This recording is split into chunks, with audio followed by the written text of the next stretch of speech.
લો બોલો, દેશના વિકાસ માટે અને તમારા મારા કામ માટે ફાળવાયેલા કરોડો રૂપિયા અત્યારે મંત્રાલયોની તિજોરીમાં ધૂળ ખાઈ રહ્યા છે. સાંભળવામાં નવાઈ લાગશે, પણ સીએજી એટલે કે કંટ્રોલર એન્ડ ઓડિટર જનરલના તાજેતરના રિપોર્ટે સરકારની પોલ ખોલી દીધી છે.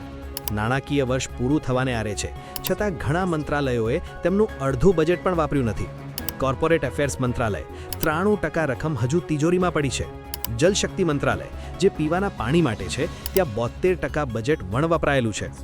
મહિલા બાળ વિકાસ અને ગ્રામીણ વિકાસ, અહીં પણ 43થી 45% રકમ વાપરવાની બાકી છે.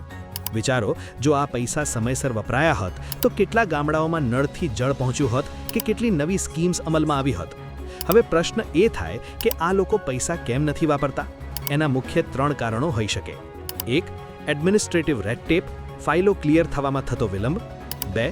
સ્લો ઇમ્પ્લિમેન્ટેશન, પ્રોજેક્ટ્સ પેપર પર મંજૂર થઈ જાય પણ જમીન સ્તર પર કામ શરૂ થતાં મહિનાઓ નીકળી જાય.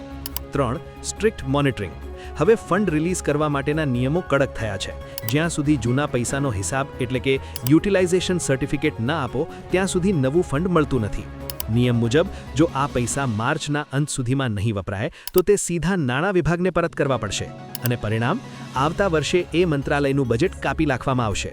તમને શું લાગે છે, આ સરકારી સુસ્તી છે કે પછી નિયમોની માયાજાળ?